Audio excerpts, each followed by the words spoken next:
welcome back to the channel. So today we're going to be reacting on 8 ways marrying a Finn will change you. This is the first time I'm going to be checking this out, so I clearly have no idea what this video entails, and I really want to check this, and I want to know that 8 ways marrying a Finland will change you, right? And if you want to go on this journey with me, don't forget to like, comment, share. I have a playlist dedicated for Finland. It's on my platform. Please go check it out. Or if you cannot, just go to my description box, like the description box of this video. There's a link for you to click on and just check them out, right? So let's see what this video entails, and drop your opinion on the comment section as well. If you're married to a Finnish woman or a Finnish man, let me know what changed, right? I want to know. So let's check this out. No niin, hyvää päivää kaikille. Tervetuloa uuden videon pariin. Minun nimeni on Dave Cat. I'm doing it again, aren't I?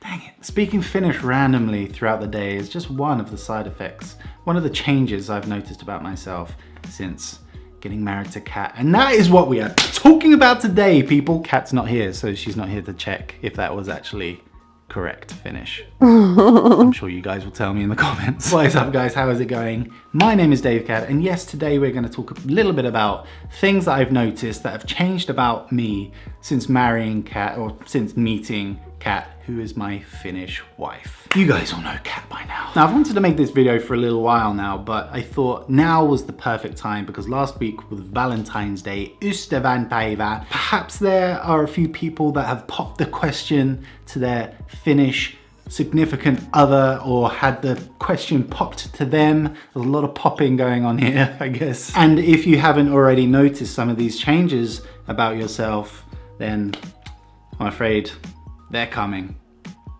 It's inevitable. All right, so number one, the first thing that changed about me is that now, after meeting Kat, I cannot watch anything, TV show or movie, without having subtitles. When I first met Kat, I genuinely just really didn't like subtitles on anything. I thought they got in the way. I thought they were just generally a bit annoying. But now I have seen the light.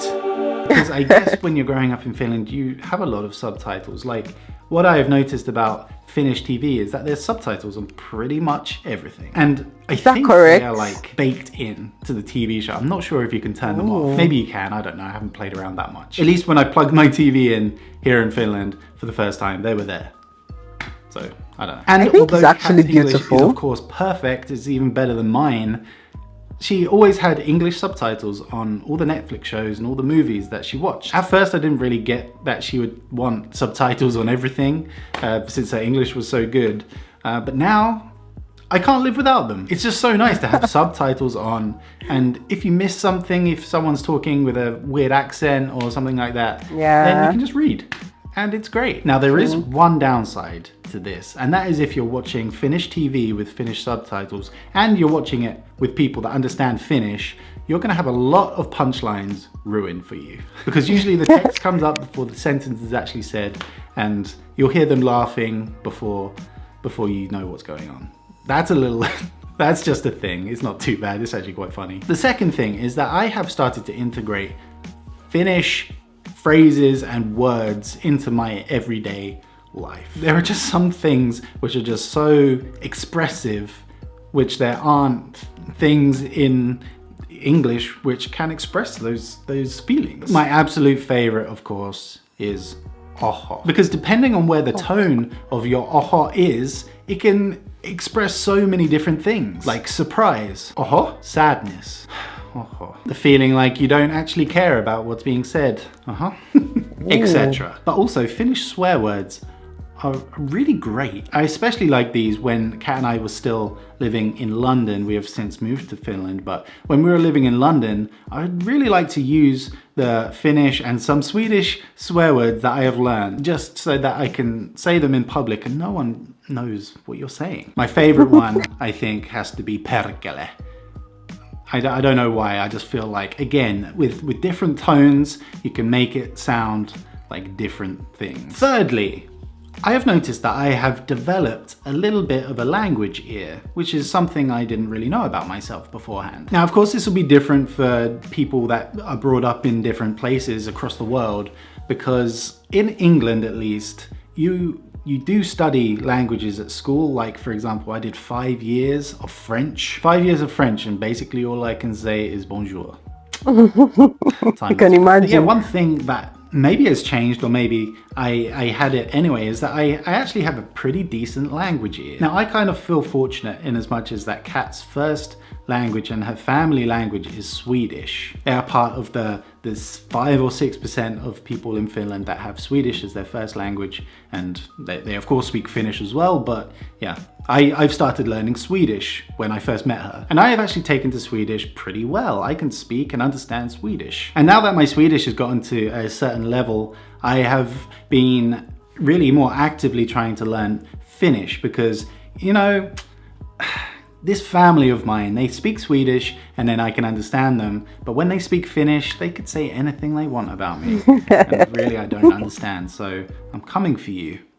I know what you're doing. I'm coming for you. But yeah, that is something I did not know I had in me, to be able to learn a second language. And although my Swedish is far from perfect, I can definitely follow along most conversations and contribute to some conversations too. And that's really an exciting thing. Okay, number 4. If you spend any time in Finland with your partner, you will very, very soon realize that your own country sucks and Finland is much better. Now, of course, Finland has its downsides, it has its flaws. And maybe that's a topic for another video, but on the whole, Finland is great. It seems to be just a country that has gotten its shit together. It's the country that at school was the quiet kid, pretty unassuming, but pretty smart. It wasn't the jock and it wasn't the idiot. It just kind of kept itself to itself and did its thing. But if you're anything like me, growing up, I didn't really know, I wanted to say I didn't know much about Finland, but I didn't know anything about Finland. And I honestly think that is a great shame. I think more people should know about Finland and how great it is. But if you have met a Finnish person, if you're about to marry or have just married a Finnish person,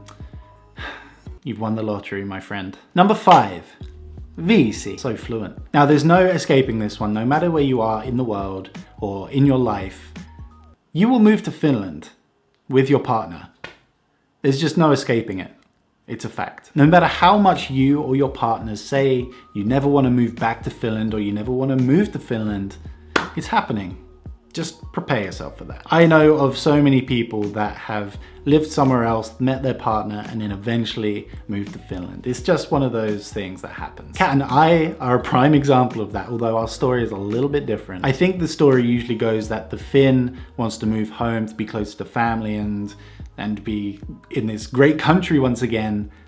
But for us, it was me, the foreigner, that needed or wanted to move to Finland so that I could pursue the career of filming myself for an audience of Finns. But regardless of your story, regardless how much either of you say you do not want to live in Finland or move to Finland, it's happening. Just accept it. You're in the denial phase right now. It's better just to get that over and done with as fast as possible. And with that in mind, number 6, you will either get less patriotic about your home country or significantly more patriotic about your own country. For me as a Brit, moving to Finland, and with all the Brexit crap that's going on, you probably can't blame me for being a little bit less patriotic about Britain and a little bit more favorable towards Finland. Now, don't get me wrong, I'm still very proud to be British, but man, I just don't feel like I can defend it that much now, especially having lived in Finland for almost a year